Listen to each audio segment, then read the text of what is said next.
BJP के बड़े नेता केंद्रीय मंत्री नितिन गडकरी, ज्योतिरादित्य सिंधिया और गिरिराज सिंह समेत 20 सांसदों की मुश्किलें बढ़ सकती है।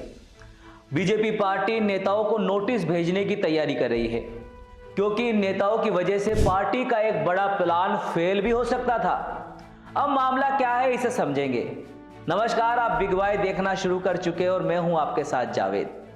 आज हम बात करेंगे उस मुद्दे की जो न सिर्फ हमारे देश की राजनीति के लिए अहम है, बल्कि ये साबित करता है कि कैसे आंतरिक चुनौतियां भी किसी पार्टी के लिए बड़ा सिरदर्द बन सकती है। चर्चा करेंगे वन नेशन वन इलेक्शन की, जहां विपक्ष से ज्यादा खुद बीजेपी को अपने ही सांसदों से समस्या नजर आ रही है। बीजेपी के लिए one nation one election bill ना सिर्फ एक संवैधानिक चुनौती है, बल्कि यह उनकी आंतरिक स्थिरता की परीक्षा भी है। हाल ही में इस बिल पर वोटिंग के दौरान बीजेपी के 20 सांसद अनुपस्थित रहे, जिसमें बड़े नाम नितिन गडकरी, ज्योतिरादित्य सिंधिया और गिरिराज सिंह जैसे बड़े नाम शामिल हैं। यह घटना पार्टी के लिए इसलिए भी चिंताजनक है क्योंकि यह बिल संविधान संशोधन की मांग भी करता है। संविधान संशोधन कोई साधारण प्रक्रिया नहीं है। इसके लिए लोकसभा और राज्यसभा दोनों में 2/3 बहुमत अनिवार्य है। साथ ही इसे आधे से अधिक राज्य विधानसभाओं की मंजूरी भी चाहिए होती है।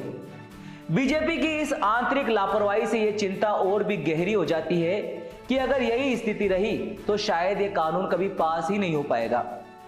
इस अनुपस्थिति के चलते पार्टी ने अपने सांसदों पर सख्ती दिखाई है। 3 लाइन के विहिप का उल्लंघन करने वाले सांसदों को न केवल नोटिस भेजे गए हैं, बल्कि पार्टी ने यह संकेत भी दिया है कि आगे और सख्त कदम उठाए जा सकते हैं। विहिप, जो कि एक पार्टी द्वारा अपने सांसदों को दिया गया निर्देश होता है। ये 3 प्रकार के होते हैं: 1 लाइन, 2 लाइन और 3 लाइन विहिप।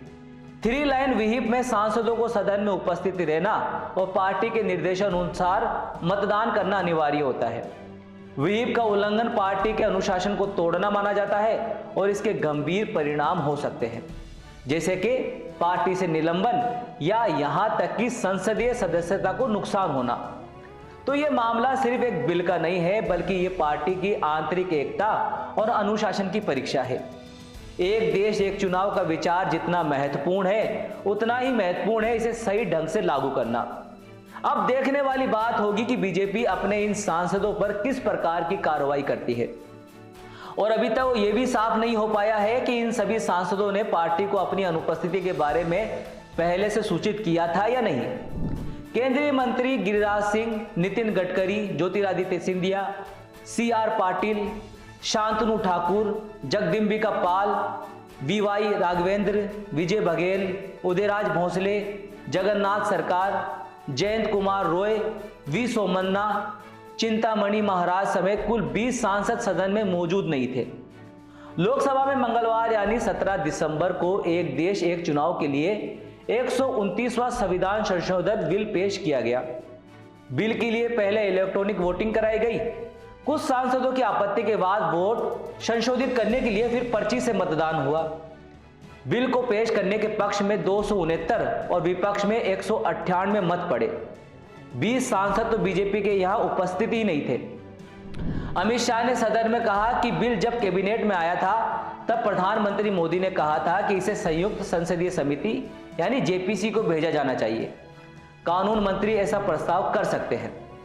तो फिलहाल इस बड़ी अपडेट में सिर्फ इतना ही। इस खबर से और भी अपडेट रहने के लिए आप देखते रहिए बिग वाई। नमस्कार।